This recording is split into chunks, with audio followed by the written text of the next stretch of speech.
مشیر اطلاعات Khyber Pakhtunkhwa barrister doctor محمد علی safe نے ایبٹ آباد یونین آف جرنلسٹ کے سپورٹس گالا کی افتتاحی تقریب میں بطور مہمان خصوصی شرکت کی اور سپورٹس گالا کا افتتاح کیا۔ دورہ ایبٹ آباد میں مشیر اطلاعات بیرسٹر ڈاکٹر سیف نے ایبٹ آباد پریس کلب کا بھی دورہ کیا۔ مشیر اطلاعات نے اس موقع پر گفتگو کرتے ہوئے کہا کہ خود کو صحافیوں سے کبھی الگ نہیں سمجھا، صحافی برادری کی فلاح و بہبود کے لیے جو کچھ کر سکتے ہیں کریں گے، صحافی برادری کے ساتھ ٹھوس اور حقیقت پسندانہ اقدامات کی بات کروں گا۔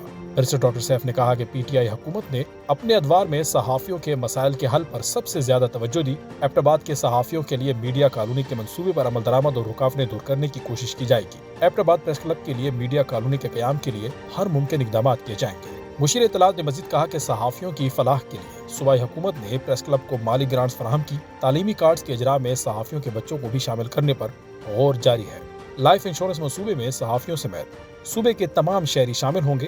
صحافیوں کی پروفیشنل ٹریننگ کے لیے بین الاقوامی ادارے کے ساتھ بات چیت جاری ہے۔ مشیر اطلاعات نے کہا کہ ٹرانسمیشن کمپنی کے قیام سے سستی بجلی کی فراہمی ممکن ہوگی۔ مشیر اطلاعات بیرسٹر ڈاکٹر سیف نے صحافی ٹیموں کے درمیان رسہ کشی کا مقابلہ دیکھا اور کھلاڑیوں کی حوصلہ افزائی کی۔ اس کے علاوہ بیرسٹر سیف نے صحافیوں کے ہمراہ کیرم بورڈ بھی کھیلا۔